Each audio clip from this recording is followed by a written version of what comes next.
오늘은 붙잡지도 말고 맛보지도 말고 만지지도 말라라는 제목의 말씀을 나누기를 원합니다.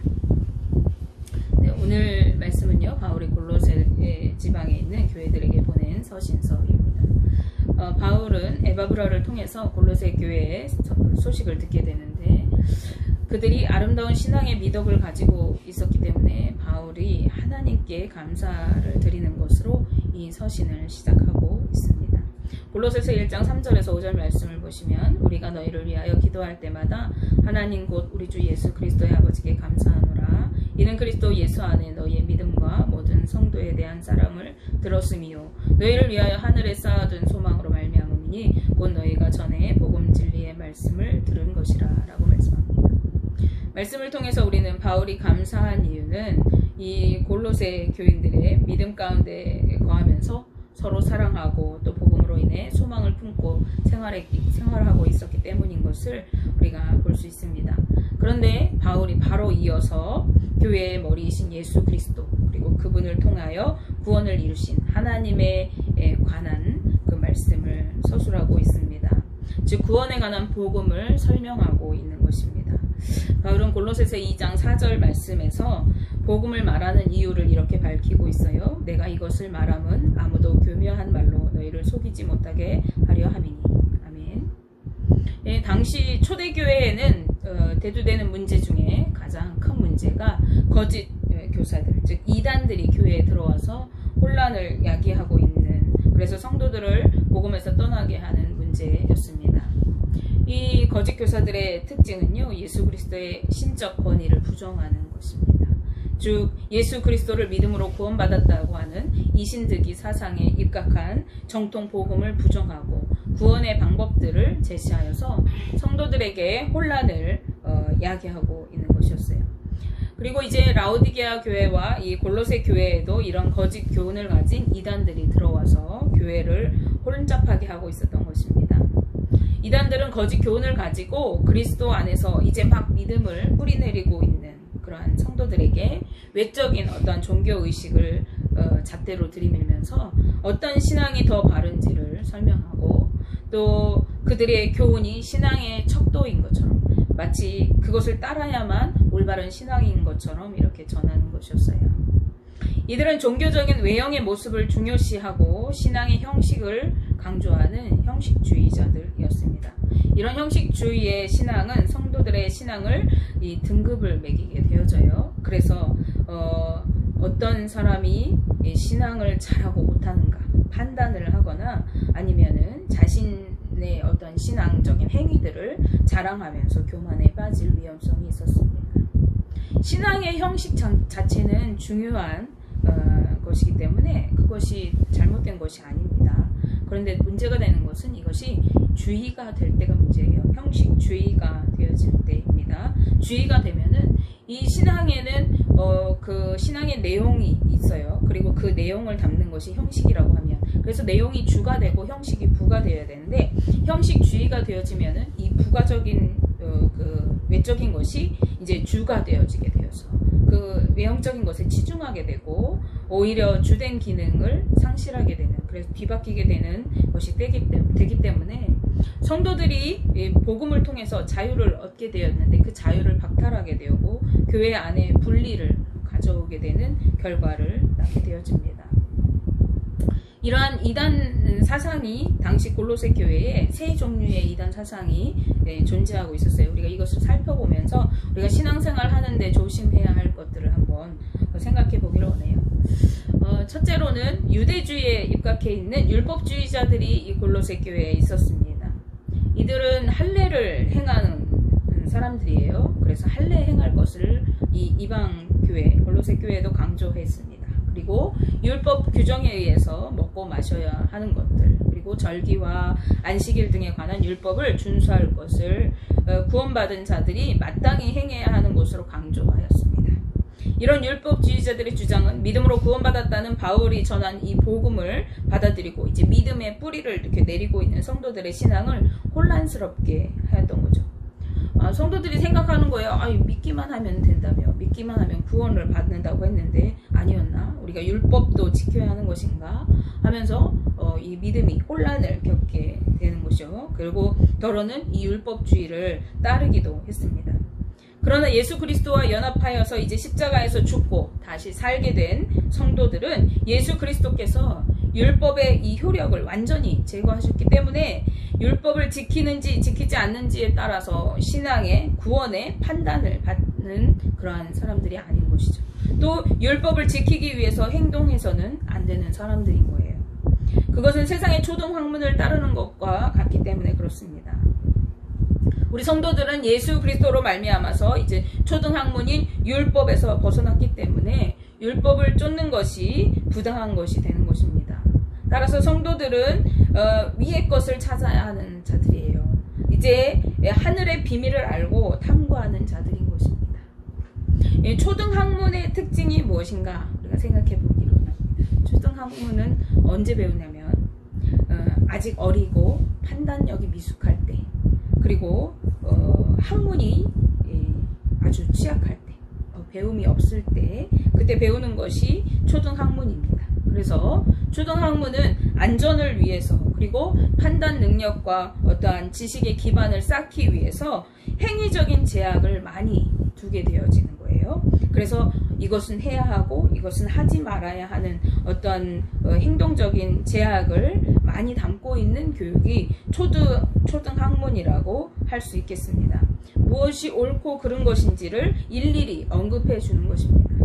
율법은 이러한 초등학문과 같은 것이어서 너희가 이것은 행하라, 이것은 하지 말아라 하고 하는 율법의 규율들은 행동의 제재를 많이 가합니다. 그런데 이제 우리가 나이가 먹고 고등학문에 이르게 되어지면은 어떻게 하죠? 우리가 머리가 자라고 이제 지식이 쌓이게 되면은 판단하는 것을 다 일일이 일러주는 것이 아니라 어떤 행동을 행할 때 그 행동을 해야 하는 원인과 동기를 부여해 줍니다. 그 이유는 스스로 판단하고 생각할 수 있는 능력이 있기 때문에 그렇습니다. 그래서 이제 고등학문이 되어지면 스스로 판단하고 깨우쳐 나가야 하는 것이죠. 그래서 이제 고등학문에 이른 자들은 너희가 이렇게 행해야 되는 이유는 이거야 라고 설명해주면 그것을 내가 판단하고 이것이 행하는 것이 옳구나 선택해서 그거를 가게 되는 거죠. 성도들도 마찬가지예요. 예수 그리스도와 함께 이제 초등학문에 대해서 죽고 이제 세상이 알지 못하는 천국의 비밀을 아는 성도들은 행동 지침을 따라서 제약적으로 신앙생활을 하는 자들이 아닌 것이죠. 이것은 해야 한다, 이것은 하지 말아야 한다, 이것을 일일이 알려주는 그런 수준의 그 수준을 뛰어넘은 수준인 거예요. 그래서 이제 자유를 얻게 되었어요. 그 행동 제약에서 자유를 얻게 되었는데, 그런데 이 자유는 어떤 자유예요? 우리가 방종하게 이제는 율법 안 지켜도 되는구나, 내가 마음대로 살아야지 라고 하도록 주시는 자유가 아니라 더 적극적으로 하나님을 섬길 수 있도록 주시는 자유인 것이에요. 더 적극적으로 하나님을 사모하고 하나님을 알아가기 위한 그 배움의 길을 가도록 주어진 것입니다. 우리는 구약의 예전이나 율법이 왜 주어졌는지, 하나님이 그들에게 율법을 왜 주셨는지, 왜 그것을 지켜야 하는지 그 이유를 우리는 알고 있어요. 그리고 율법의 완성이 무엇인지 우리는 알게 되었습니다. 고등학문에 들어선 자들인 것이죠. 따라서 더 이상 초등학문의 율법을 쫓아 살아갈 필요가 없는 거예요. 고린도전서 13장 11절 말씀에 바울사도는 이렇게 고백해요. 내가 어렸을 때에는 말하는 것이 어린아이와 같고 깨닫는 것이 어린아이와 같고 생각하는 것이 어린아이와 같다가 장성한 사람이 되어서는 어린아이의 일을 버려놓으라. 아멘. 이것이 진정한 성도들의 고백이어야 하는 것입니다. 내가 어릴 때, 믿음이 없을 때, 잘 모를 때에는 그 하나님의 말씀에 행하고 하지 말아야 하는 것들을 지키면서 살아야 했지만, 이제 예수 그리스도께서 오심으로 우리에게 자유함을 주셨기 때문에 내가 하나님의 그 뜻을 따라서 예수 그리스도의 그 뒤를 쫓아서 살아가는 삶을 사는 자들이 우리 성도들인 것입니다. 두 번째로 이 골로새 교회의 이단은 천사 숭배자들이었습니다. 이들은요, 인간이 하나님을 직접 예배하는 것이 너무나도 교만한 행위라고 여겼어요. 그래서 하나님과 사람 사이에 우리의 기도를 전달해주는 중보자로 천사를 그 존재로 섬기며 주장했던 자들입니다. 이러한 주장은 헛된 주장이죠. 우리와 하나님 사이의 유일한 중보자는 누구이십니까? 바로 예수 그리스도이십니다. 그런데 이들은 천사를 숭배하고 신령한 것들을 섬기는 거예요. 그래서 예수 그리스도를 인정하지 않는 것입니다. 또한 이들은 천사 숭배자들은 자신들이 경험한 어떠한 신비한 체험을 근거로 자랑 삼아서 이렇게 부풀려서 사람들 앞에 드러내고 성도들을 현혹해서 자신을 추종해서 따르게 하였습니다. 그리고 교회의 머리 대신 예수 그리스도를 의지하지 않고 육체의 이제 미혹을, 육체의 마음을 쫓아서 그들이 내가 경험하고 본 것, 내가 환상을 본 것, 내가 꿈을 꾼 것, 이러한 것들을 의지하는 자들이었어요. 이들은 자신들의 신비한 체험을 과장하면서 성도들이 진리가 아닌 것을 따르도록 이렇게 이끌었던, 그래서 교회의 성장을 제한하고 생명력을 잃게 했던 자들입니다. 우리 몸의 모든 지체들은요, 머리의 통제를 받게 되어 있어요. 머리의 신경과 연결이 끊어지면 몸은 마비가 되어지잖아요. 그 지체가 기능을 할 수가 없어요. 마찬가지로 우리 교회는 머리 대신 예수 그리스도를 의지할 때에 교회가 교회답게 되어지고 생명력을 유지하게 되고 자라나게 되어집니다. 에베소서 4장 15절에서 16절 말씀에 오직 사랑 안에서 참된 것을 하며 범사에 그에게까지 자랄지라. 그는 머리니 곧 그리스도라. 그에게서 온 몸이 각 마디를 통하여 도움을 받음으로 연결되고 결합되어 각 지체의 분량대로 역사하여 그 몸을 자라게 하며 사랑 안에서 스스로 세우느니라 라고 말씀합니다. 우리가 예수 그리스도 안에 있을 때, 그분을 의지할 때 교회가 교회답게 되어집니다. 각 지체가 서로 제 역할을 감당하고 그리고 서로 자라가게 되어져요. 온전한 몸을 이루게 되는 것입니다. 그런데 천사 숭배자들은 예수 그리스도가 교회의 머리 되심을 거부하고 어떠한 신령한 것들, 자신이 경험한 것들을 믿게 성도들을 유혹하는 거예요. 그래서 교회가 병들게 하고 생명력을 잃게 하고 자라지 못하게 하는 자들이었습니다.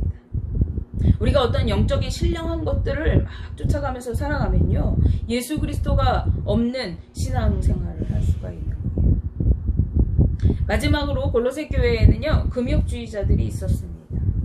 이들은 인간이 만든 어떤 제약적인 규정들을 하나님께 의롭다함을 얻는 그 구원의 수단으로 여겼어요. 내가 내 어떠한 욕망들, 내 욕구들을 다 절제하고 조금 몸을 괴롭게 하고 굶고 금식하면서 이렇게 사는 것이 하나님께 의로운 것이라고 여겼던 거예요. 이것은 믿음으로 의롭다함을 얻는 구원의 진리를 파괴하는 것이고 부패한 것들입니다.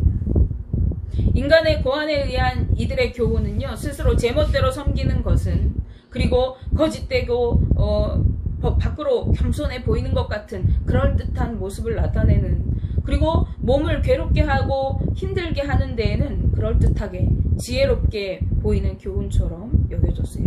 그렇지만 육체를 따르는 것, 정말 우리가 이 몸을 못하게 한다고 해서 육체를 따르지 않는 것이 아니잖아요. 육체를 따르는 것을 금하는 것은 조금도 유익하지 못하게 한다고 바울은 말하고 있습니다. 우리의 행동이 제어된다고 해서 우리가 인간적인 죄성이 제어되는 것이 아니기 때문에 그래요. 우리의 죄성은요, 제어할 수 있는 것이 아니에요. 내가 음란한 어떠한 것들을 절제하고 산다고 해서 음란을 저지르지 않는 게 아니죠. 우리 생각 속으로는 수많게 음란한 것들을 저지르며 살아갈 수 있어요. 우리가 다른 사람을 죽이고 살인하지 않는다고 해서 우리가 살인하지 않는 것이 아니라 수도 없이 이 생각 속에서 다른 사람을 저주하고 욕하고 미워하고 심지어는 죽이기까지 하는 거죠. 그래서 우리의 육체를 제어할 수 없어요. 그런데 우리는 이 사실을 겸손하게 인정하고 예수 그리스도의 십자가 앞으로 나갈 때, 우리의 육체의 욕망이 십자가에 못 박힐 때, 십자가의 보혈로 우리의 죄성이 제어되기 시작하게 되는 것입니다. 그리고 예수 그리스도의 가르침을 배우고 그것을 따르려고 성령님을 구하고 도우심을 구할 때에 우리의 죄성이 제어가 되게 되어진 거예요. 우리가 성령을 따라 살아갈 때에 우리의 육체에 내가 제어할 수 없는 그것들이 제어가 되어진대요. 갈라디아서 5장 16절 말씀입니다. 바울은 우리에게 이렇게 말씀해요. 내가 이르노니 너희는 성령을 따라 행하라. 그리하면 육체의 욕심을 이루지 아니하리라. 아멘. 제 말이 아니죠. 우리가 하나님의 성령의 인도하심을 따라, 하나님의 말씀을 따라 살아갈 때 우리의 육체의 삶을 우리가 따르지 않게 되어진대요.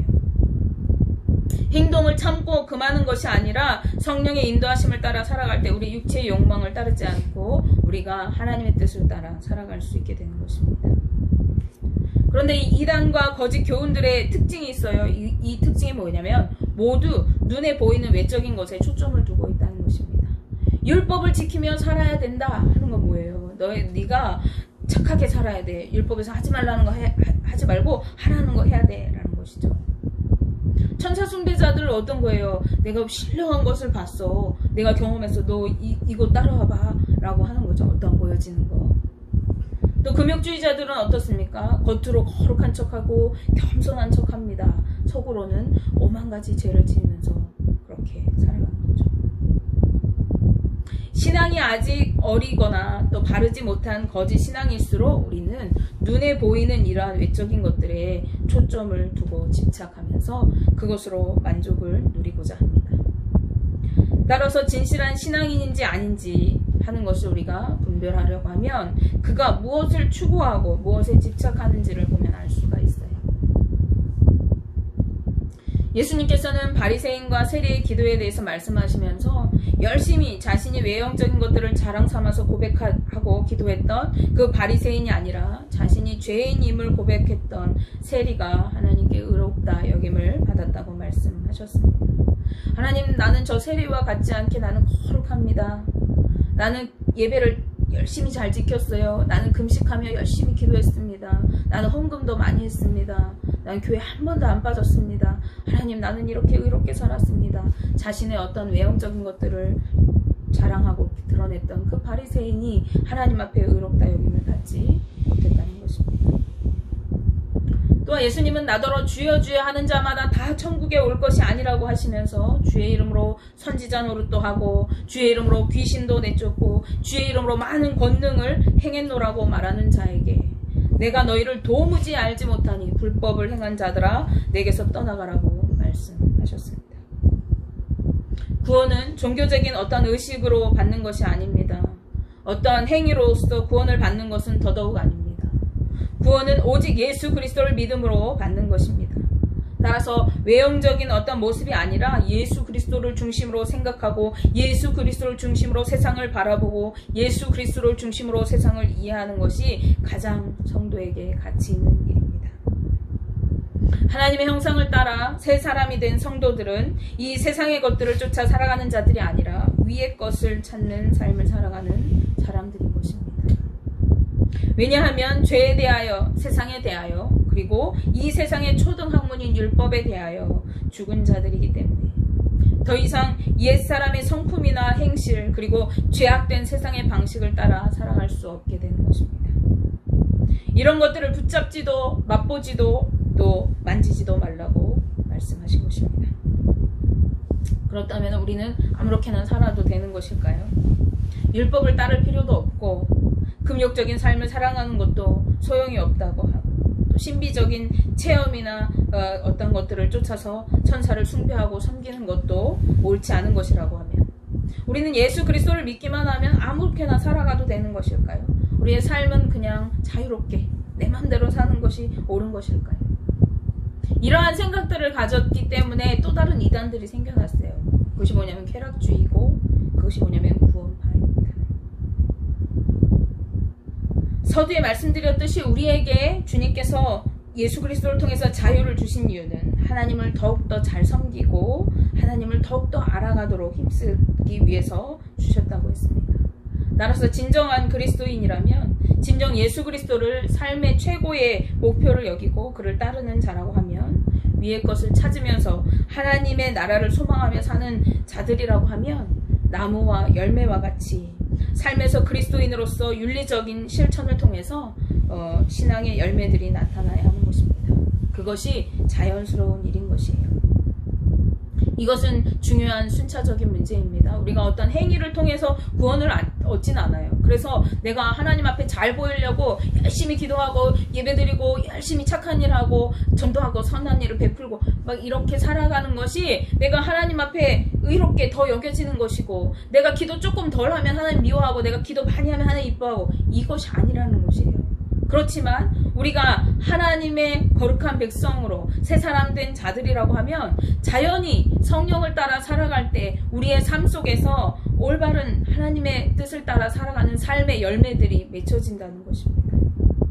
말씀 정리합니다. 예수 그리스도로 인하여 죄와 세상에 대하여 죽고 다시 살게 된 새 사람을 입은 성도들의 삶은 이 땅의 것을 생각하면서 세상적인 방법들로 살아가지 않을 뿐만 아니라 율법주의와 금욕적인 삶을 통해서 신앙의 어떤 만족을 얻으려고 하지 않는다는 거예요. 또 예수 그리스도를 의지하는 대신에 자신의 어떠한 신비적인 체험, 영적인 어떠한 체험을 존재하는 그 어떤 영적인 존재들, 천사들을 숭배하고 의지하여 살아가는 것이 아니라는 것입니다. 그러한 삶을 오히려 우리는 경계해야 합니다. 이러한 것들은요, 우리의 신앙을 변질시키고 주님께로부터 멀어지게 하는 것들이기 때문에 그렇습니다. 그래서 오늘 본문에서는 이것들을 붙잡지도 맛보지도 만지지도 말라고 우리에게 경계합니다. 진정한 성도들의 삶은요, 예수 그리스도를 삶의 중심에 두고 천국을 소망하는 삶이에요. 흔들리지 않는 믿음으로 성령의 인도하심을 따라서 하나님의 뜻대로 살아가면서 삶 속에 열매들을 맺는 삶을 살아가는 거예요. 우리가 맺어야 할 열매는 어떤 열매예요? 성령의 열매입니다. 성품의 열매된 것이.